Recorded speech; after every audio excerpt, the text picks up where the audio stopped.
అందరికీ నమస్కారం. నా పేరు రమ. నీ ప్రేమ కోసం 6వ భాగం. రచయిత శ్వేత సాయి గారు. నా కోసం ఆలోచించ కార్తీక్. నాకు తెలుసు మా వాళ్ళ దగ్గర నటిస్తున్నావని. ఇక నుండి ఆ అవసరం రాకుండా చూసుకుంటానని చెప్పి వెళ్ళిపోతుంది. ఏంటి ఈ అమ్మాయి ఇంత మెచ్యూరిటీగా మాట్లాడుతుంది? అలాగే లైఫ్ మీద విరక్తిగా కూడా మాట్లాడుతోంది. నా వల్లే ఇలా అయిపోయిందా? ఏమీ అర్థం కాక అక్కడే కూర్చొని ఆలోచిస్తూ ఉంటాడు కార్తీక్. కిచెన్లోకి వెళ్ళి వంట పని అంతా కూడా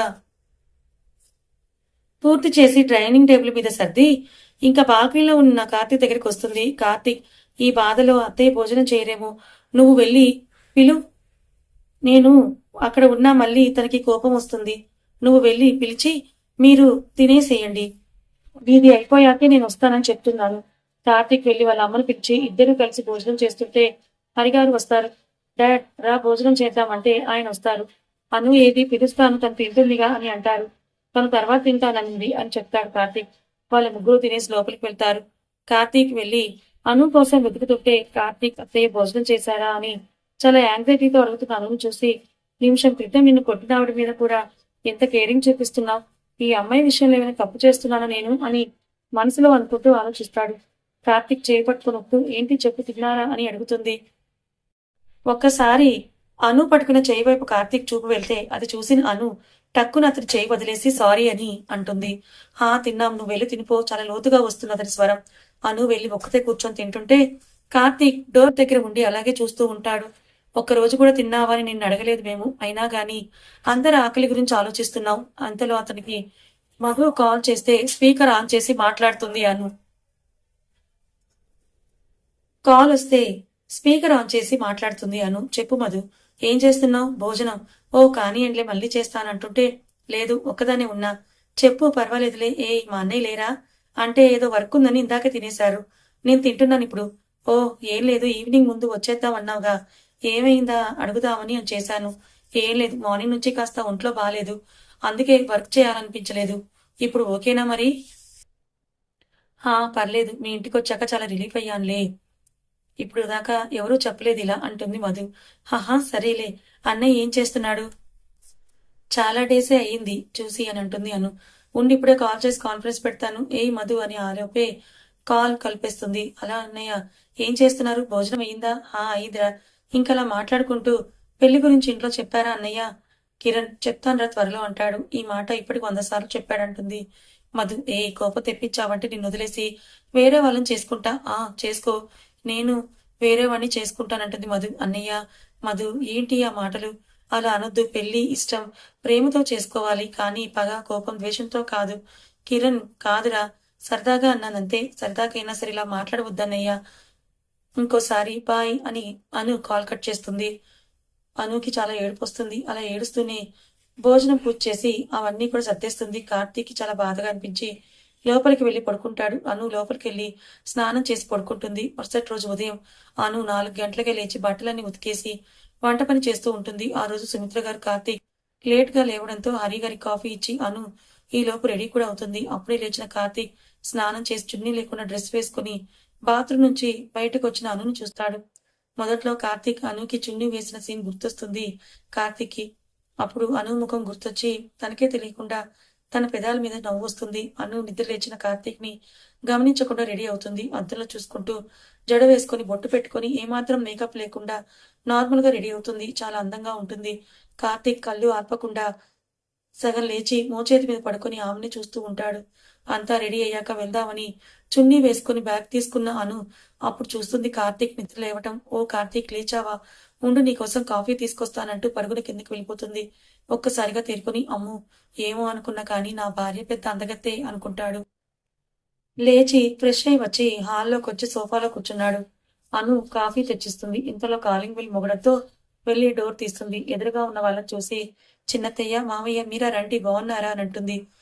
బాగున్నాను. నువ్వెలా ఉన్నావు? బాగున్నాను అత్తయ్య, రండి కూర్చోండని కాఫీ తీసుకుని రావడానికి వెళ్తుంది. ఇంతలో సుమిత్ర గారు వస్తారు. ఎలా ఉన్నారక్క అని అడుగుతారు సుమిత్ర గారు చెల్లెలు అరుణ గారు. బాగున్నాం, మీరెలా ఉన్నారంటారు సుమిత్ర గారు. బాగున్నాం అంటారు రఘునాథ్ గారు. మీకు శుభవార్త అక్క, రేవతికి పెళ్లి సంబంధం కుదిరింది. ఈ నెల 15వ తారీఖు నిశ్చితార్థం. మీరందరూ తప్పకుండా రావాలంటారు. ఈలో పన్ను వచ్చి అందరికీ కాఫీ ఇస్తుంది.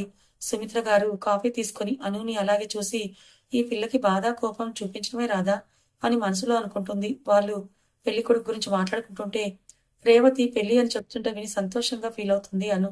అత్తయ్య నాకు ఆఫీస్ టైం అవుతుంది, నేను వెళ్ళనా లేదా వీళ్ళకి టిఫిన్ ప్రిపేర్ చేయనా అని అంటుంది అను చిన్నగా. హా వెళ్ళు, నేను చూసుకుంటానులే అంటుంది. సరే అని అందరికీ బాయ్ చెప్పి ఆఫీస్కి వెళ్తున్నా అని వెళ్తుంది. వాళ్ళందరూ కూడా పెళ్లి ఎక్కడ ఎలా చేయాలన్నిటి గురించి మాట్లాడుకుంటూ ఉంటారు. అను బస్ ఎక్కి మధు వాళ్ళ అర్బన్ హోమ్కి వెళ్తుంది. అక్కడికి వెళ్ళి వెంటనే రిషి రూమ్కి వెళ్ళి హాయ్ రిషి, ఎలా ఉన్నావు, ఒక్క రోజులో ఏమైపోతాను అంటావు కదా. ఇంతలో మధు వస్తుంది. అను ఎప్పుడొచ్చావని అంటే, నీకు తెలుసా ఈ రిషి, ఈ రోజు మా చిన్నత్తయ్య వాళ్ళు వచ్చారు. రేవతికి పెళ్లి సంబంధం కుదిరిందంట. మంచి అమ్మాయి తను, చాలా హ్యాపీగా ఉండాలి. అయితే నాతో మాట్లాడవా, నాకు చెప్పకుండా రిషికి చెప్తున్నావు. రిషి తనకి చెప్పు, నేను తనతో మాట్లాడని, ప్రేమించి వదిలేస్తారంట. ఇంకెందుకు ప్రేమించుకోవడం, అదేదో సరదాగా అన్నాను. అను అది పట్టుకొని నువ్వు నాతో మాట్లాడకపోతే ఎలా రిషి, సరదాగా చేసిన తప్పు తప్పే కదా. అను నా కోపం వస్తుంది, నువ్వేదైనా చెప్పాలంటే డైరెక్ట్ గా నాకే చెప్పు. రిషి నీకు చెప్తున్నాను, నువ్వు చెప్పు తనకి. మధు చేతిలో ఉన్న ఫోన్ పిసిరి కొడుతుంది. హేయ్ మధు, పిచ్చా నీకు, ఏంటిది, ఫోన్ చూడు పగిలిపోయింది, మెంటల్ దానా. నాకు నీకు మధ్య ఎవరు ఉండొద్దు, నువ్వు నాతోనే మాట్లాడాలి, నేనే నీకు ఫస్ట్ ప్రిఫరెన్స్ అవ్వాలి అంతే.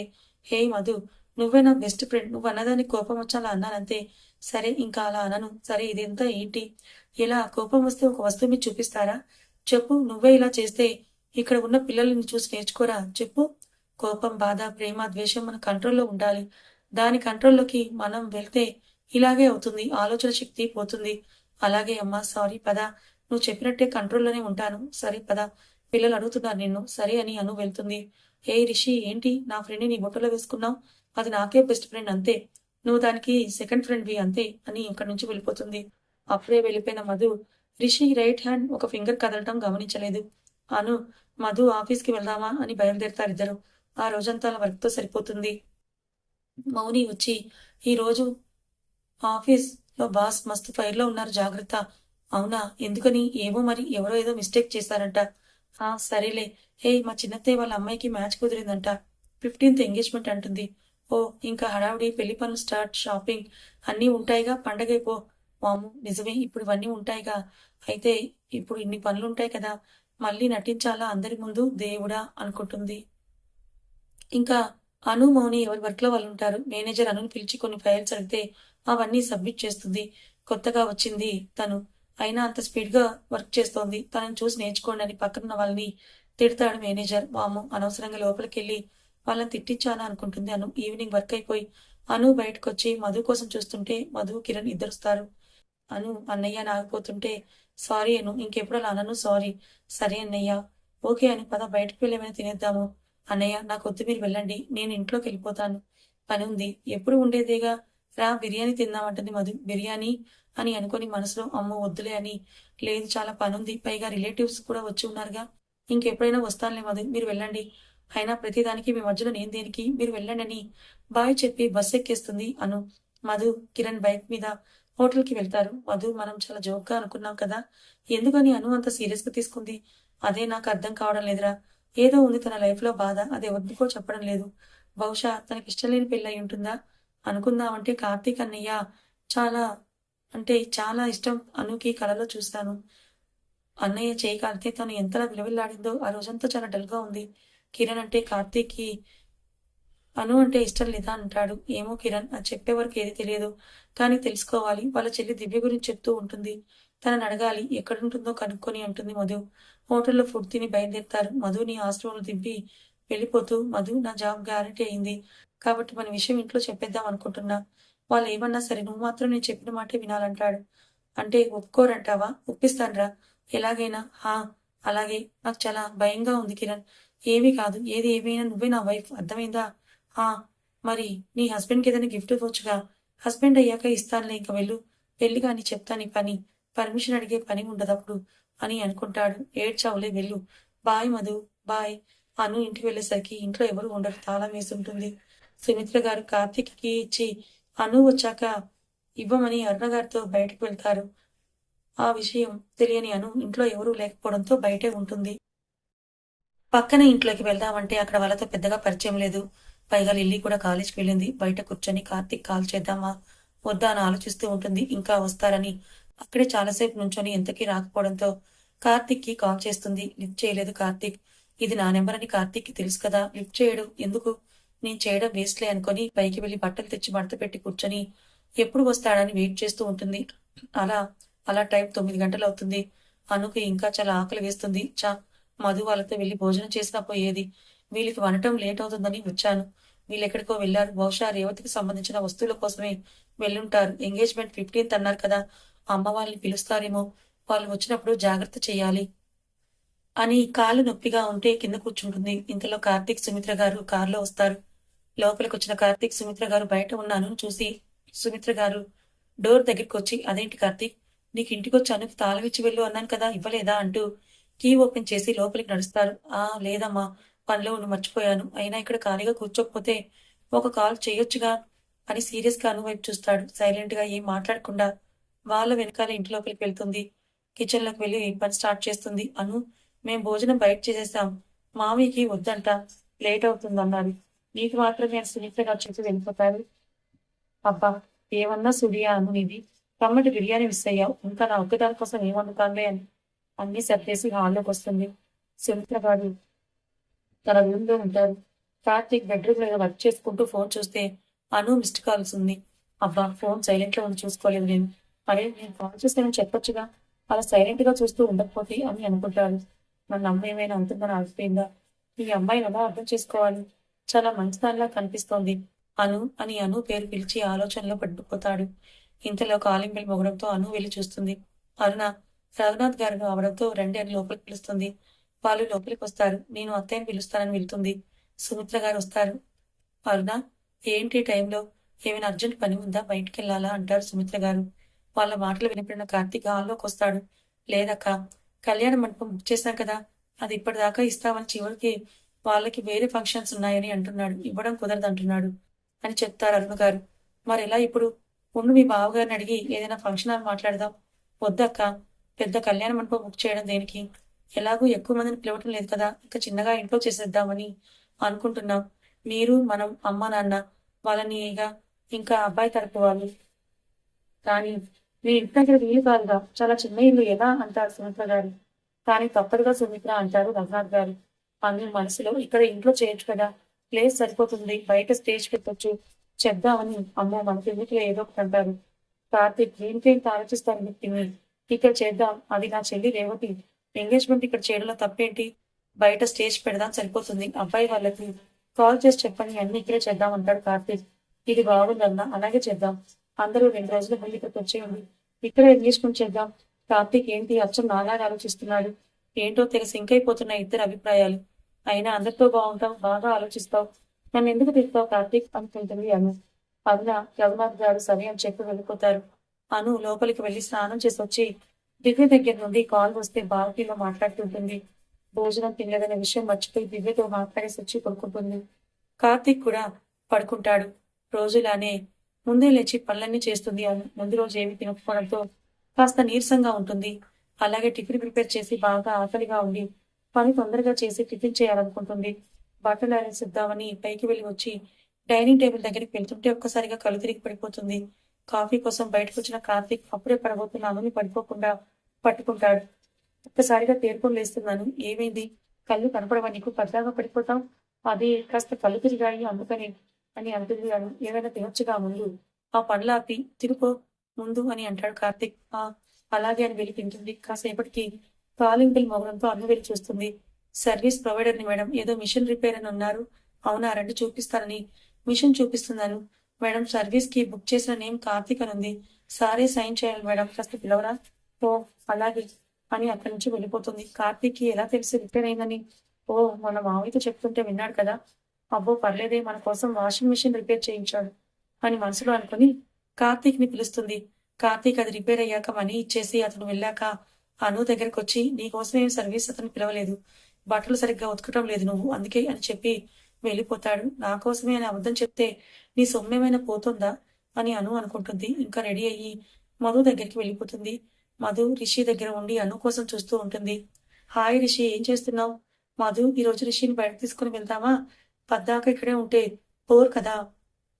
అలాగే పార్క్‌కి తీసుకొని వెళ్దాం కానీ ఇప్పుడు కుదరదుగా, ఈవినింగ్ టైంకి తీసుకెళ్ళాలి. సరే మధు అన్నట్టు మీ ఇద్దరికి ఒక విషయం చెప్పాలి. రేవతి ఎంగేజ్మెంట్ మా ఇంట్లోనే జరుగుతుంది. కళ్యాణ మండపం లాస్ట్ మినిట్‌లో కుదరలేదు. సో, మా ఇంట్లోనే, అదీ కాక ఎక్కువ మందిని పిలవటం లేదు. మిమ్మల్ని పెళ్ళికి తప్పకుండా ఇన్వైట్ చేస్తాను. పర్లేదులే మేడం. ఇంకా వెళ్దామా? హా! బాయ్ రిషి అని ఇద్దరు కూడా స్టార్ట్ అవుతారు. కార్తీక్, సునీత గారు అనుని ఇబ్బంది పెట్టడం మానేస్తారు. అను, మధు రోజు రిషితో కలిసి మాట్లాడుతూ తన హెల్త్ చూసుకుంటూ ఉంటారు. అను దివ్యని కూడా పరిచయం చేస్తుంది మధుకి. అలా కొన్ని రోజులు గడిచిపోయాయి. ఇంక రేపు నిశ్చితార్థం అనగా ఈ రోజు వస్తారు రేవతి వాళ్ళ అమ్మా, నాన్న, సుమిత్ర వాళ్ళ ఇంటికి. అందరికీ అన్ని రెడీ చేసే పనిలో పడిపోతుంది అను బిజీగా. తర్వాత రోజు ఆఫీస్‌కి లీవ్ పెడుతుంది. రేవతి, హాయ్ వదిన. హాయ్ రేవతి, ఎలా ఉన్నావు? రేపటికి ఏమేం కావాలో అన్నీ తెప్పించుకున్నావా అంటున్నాను. ఆ! అన్నీ తెచ్చేసాం అను. నువ్వు కాస్త దీనికి కోన్ పెడతావా అంటారు అప్పుడే వచ్చిన అరుణ గారు. అలాగే చిన్నత్తయ్య, నేను వెళ్లి కోన్ తీసుకొస్తానని అను వెళ్తుంది. అప్పుడే అక్కడికొచ్చిన కార్తీక్‌ని చూసి, అన్నయ్య, శ్వేత వదిన ఉంటే సూపర్‌గా పెట్టేది కదా కోన్ అంటుంది రేవతి. రేవతి, ఇంకోసారి తన పేరు ఇక్కడ వస్తే ఊరుకోను. అనూయే నీకున్న వదిన, అంతే, తనతో పెట్టించుకో. లేదంటే ఎవరైనా బ్యూటీషియన్‌ని పిలిపిస్తాను, అర్థమైందా అని అక్కడి నుంచి వెళ్ళిపోతాడు. రేవతి, ఇప్పుడు దాని పేరు తీసి వాడిని ఎందుకు బాధ పెడుతున్నావు అంటారు అరుణగారు.